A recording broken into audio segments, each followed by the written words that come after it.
तो कहानी की शुरुआत उसी अंदाज में होती है जिसे कार्टून शुरू होते हैं, जहाँ बताया जाता है कि एक बार एक बच्चा जिसका नाम क्रिस्टोफर रॉबिन था, जंगल में उसे बहुत सारे जानवर मिले थे। ऐसे जानवर जो खतरनाक नहीं थे, मतलब कि वो इंसानों के साथ घुल मिल सकते हैं, और उनकी दोस्ती क्रिस्टोफर से हो गई थी। अब उनके अंदर जो मेन था, जो सबसे मशहूर था, वो विनी द पो था, और क्रिस्टोफर की सबसे ज्यादा करीबी वही था। उसके साथ उसके बाकी के 4-5 दोस्त भी थे। वो यहाँ इस काफी बड़े जंगल में रहती थी, जो तकरीबन 100 एकड़ होता है। क्रिस्टोफर भी अब उनके साथ यही पर ही रह रहा था। वो लोग हंसी खुशी अपनी जिंदगी गुजार रहे थे, लेकिन वक्त के साथ साथ जब क्रिस्टोफर बड़ा होता है तो उसे अपनी पढ़ाई पूरी करने के लिए उन लोगों को छोड़कर दूर जाना पड़ता है, जिससे वो लोग बहुत दुखी हो जाते हैं। अब हालांकि क्रिस्टोफर ने उनसे वादा किया था कि मैं तुमसे मिलने आता रहूंगा, पर वो कभी भी नहीं आया, तो इसीलिए वो हमेशा उसे याद करती रहती थी। क्रिस्टोफर के साथ रहने से उनके अंदर इंसानियत और अच्छाई आ गई थी, लेकिन उसके जाने के बाद वो बिल्कुल अकेले पड़ गए, और तो सर्दियाँ भी आ गई, तो ठंड और भूख की वजह से उनकी मरने वाली आदत हो जाती है। अब उन्हें भूख से तो खुद को बचाना था, इसीलिए वो बहुत ही मुश्किल फैसला लेते हैं। वो अपने एक साथी को मारकर उसे ही खा जाते हैं। अब अपने साथी को खाने की वजह से वो बहुत ही दुखी थे, और उनकी जिंदगी का ये बहुत ही बुरा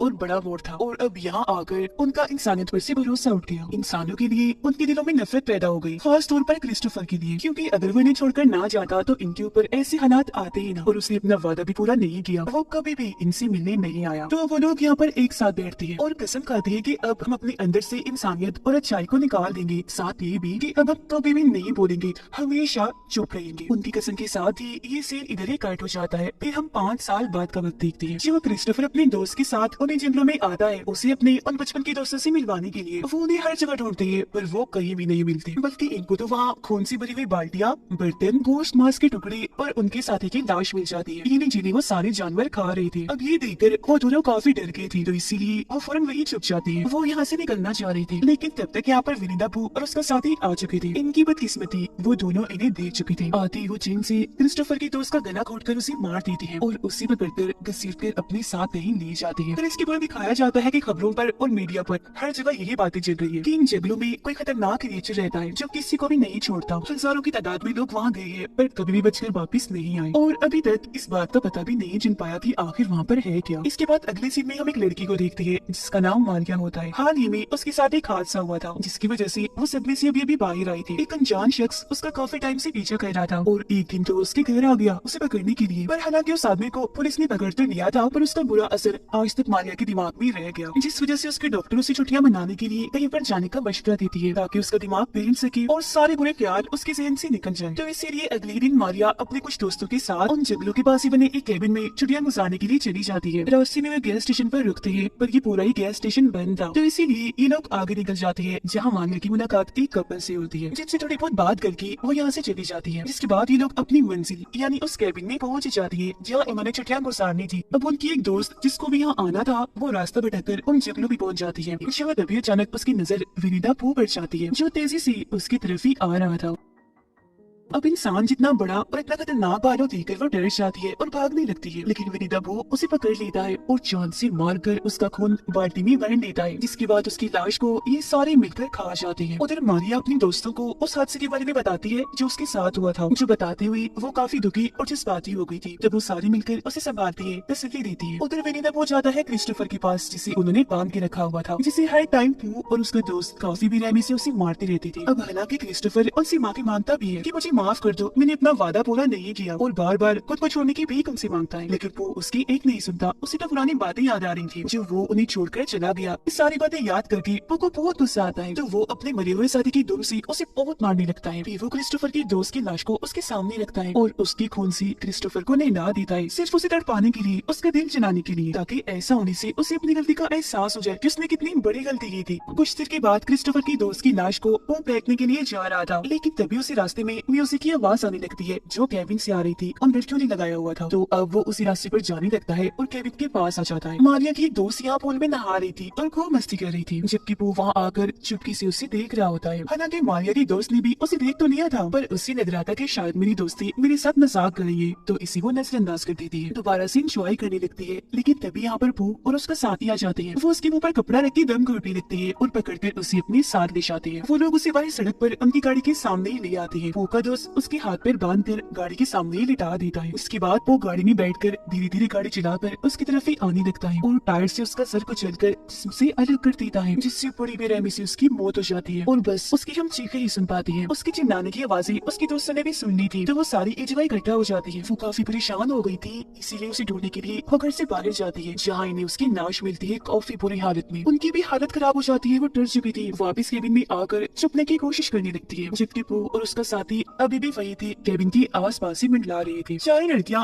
दो के ग्रुप में होकर अलग अलग हो जाती है। दो जाती है केबिन के सारे दरवाजे बंद करने के लिए, जबकि इन हालात की वजह से मारिया की तबीयत खराब हो रही थी, तो उसकी दोस्त उसे ऊपर ले जाती है। वो दोनों लड़कियां दरवाजे बंद करने जा ही रही थी कि तभी उससे पहले एक जगह पर उन्हें विनी द पू का साथी मिल जाता है, जो अब इन दोनों पर ही हमला करने लगता है। उनमें से एक दोस्तों बाहर गिर के बेहोश हो जाती है, जबकि दूसरी पूल के अंदर गिर गई थी। तब पानी वाली दोस्त के पास विनी द पू का साथी जाता है और हथौड़े से उस पर काफी बार हमला करता है, मार मार के उसका बुरा हाल कर देता है। उसकी भी मौत हो जाती है। ये करने के बाद पू और उसका साथी मारिया की उस दोस्त को जो बेहोश हो गई थी अपने ठिकाने पर ले जाने लगती है, जिन्हें मारिया और उसकी दोस्त ने देख लिया था। तो अभी दोनों भी अपने दोस्त को बचाने के लिए उनके पीछे पीछे जाने लगती है। पू और उसका साथी जब अपने घर पहुंचते हैं तो बड़ा ही अजीब सीन देखते हैं। विनी द पू जिसे पहले हनी शहद बहुत पसंद था, अब उसे गंदा कौन वाला शहद पसंद है, जिसे वो बड़ी मजे से खा रहा होता है। और उसके पास में मारिया की बेहोश दोस्त बंधी हुई थी, जिसे जैसे होश आती है वो दोबारा से उस पर हमला कर देता है और एक बार फिर से उसे बेहोश करके वहाँ से बाहर आ चुका था। इतनी ही देर में मारिया और उसकी दूसरी दोस्त भी यहाँ आ गई थी। वो अपनी दोस्त को होश में लाकर उसे आजाद करवा देती है। जैसे वहाँ से भागने लगती है उन्हें क्रिस्टोफर भी दिख जाता है, जो बना हुआ था, काफी जख्मी था, हालत उसकी काफी खराब थी। तो अब ये लोग उसे भी खोलकर आजाद कर देती है। अब इन्हें वहाँ पर एक और औरत की चिल्लाने की आवाज आती है। तब क्रिस्टोफर उन दोनों को उसे बचाने के लिए भेज देता है। वो औरत असल में दर्द की वजह से चिल्ला रही थी, उसे बहुत बुरी तरह से मारा हुआ था। अब ये औरत और कोई नहीं बल्कि वो है जो मारिया को मिली थी जब उसका हस्बैंड भी उसके साथ था, और इन दोनों ने मारिया से बात भी की थी। ये औरत अब इन लोगों को उन दोनों के बारे में बताने लगती है, यानी कि बू और उसके साथी की। वो कहती है उनमें से एक बालू है, दूसरा उसका दोस्त है जो पी गए, जिन्होंने बहुत सारे लोगों को मौत की घाट उतार दिया है। वो भी बहुत बेरहमी से, पर कोई भी उसकी बात नहीं सुनता। वो औरत फिर बताती है कि जो वो है वो तो हर किसी को टॉर्चर करता है, बुरी तरह से मारता है, जबकि उसका साथी बस चीखता ही रहता है, क्योंकि वो ये काट मार चीरफाड़ देकर एंजॉय करता है। अब मारिया और उसकी दोस्त उस औरत को वहाँ से ले जाने की कोशिश करती है, पर वो नहीं जाती, क्योंकि उसे उन दोनों पर बहुत गुस्सा था। वो यही रुकती है उन दोनों से अपना बदला लेने के लिए। उसके सामने तभी पू का साथी आ जाता है, वो उस पर गन तान देती है, लेकिन गोली चलती ही नहीं।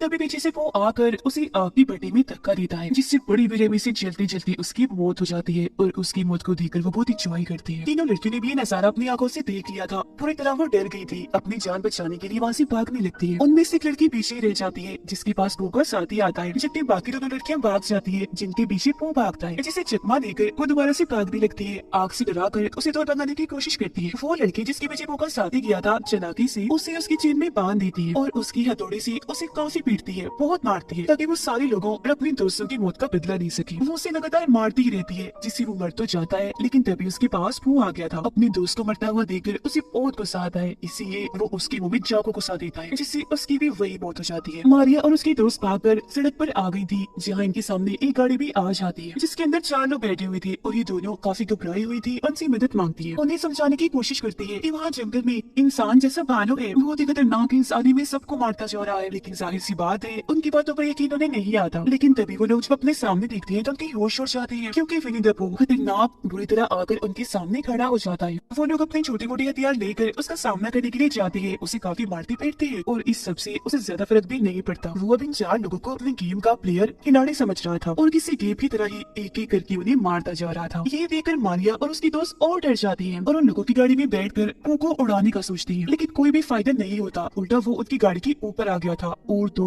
उनकी गाड़ी भी क्रैश हो जाती है, जिससे दोनों लड़कियां बेहोश हो जाती है। मारिया को जब होश आती है तो वो देखती है कि वो उसके दोस्त को गाड़ी से निकालकर घसीट कर अपने साथ ले जा रहा है। वो उसे फिर गाड़ी के सामने लाकर अपने हाथों से उसका सर ही जिस्म से अलग कर देता है, उठेड़ देता है, फिर उसके सर को गाड़ी पर फेंकता है। और यहाँ पर हमें झलक दिखाई जाती है असली खतरनाक विनी द पू की। अब मारिया की भी खैर नहीं थी, वो भी बचने वाली नहीं थी। वो उसे मारने के लिए आगे बढ़ता ही है कि तभी वहाँ पर क्रिस्टोफर भी एक दूसरी गाड़ी लेकर आ चुका था। वो गाड़ी से पू को ठोकर 2 गाड़ियों के बीच में फंसा देता है बुरी तरह। उसे लगता है कि शायद पू का खात्मा हो गया है तो वो मारिया को संभालता है, लेकिन वो उन दोनों गाड़ियों के बीच से निकलकर आ जाता है। सही सलामत था, उसे कुछ भी नहीं हुआ था। बाहर आते ही वो मारिया को दोबारा से पकड़ लेता है। वो उसे मारने ही वाला था कि तभी क्रिस्टोफर सामने आकर उससे बहुत मिन्नतें करने लगता है उसकी जान छोड़ने के लिए। वो कहता है कि तुम मारिया को छोड़ दो, मैं तुमसे वादा करता हूँ सारी जिंदगी मैं यही इन्हीं जंगलों में रहूंगा तुम्हारे साथ, तुम मेरे पहले दोस्त हो विनी रबो। लेकिन सालों बाद आज कसम तोड़कर वो बोल ही देता है कि तुम चले गए थे, अब कुछ नहीं हो सकता। बस इतना बोलते ही वो मारिया का गला ही चीर देता है। अब ये देखकर क्रिस्टोफर काफी डर से गया था। उसे लग रहा था कि वो भी वो का शिकार हो जाएगा, पर फिर भी वो भाग जाता है। जबकि वो जो काफी घबराया हुआ था वो खिलाना भी था। कई बार मारिया पर वार करके उसके जिस्म के सैकड़ों टुकड़े टुकड़े कर देता है। हम खतरनाक बू को देखते हैं जिसने ये फैसला कर लिया था कि वो आने वाले हर एक इंसान का इससे भी बुरा हाल करेगा, क्योंकि इस बुराई के रास्ते पर उसे बहुत अच्छा लग रहा था। इसी के साथ ये कहानी इधर ही खत्म हो जाती।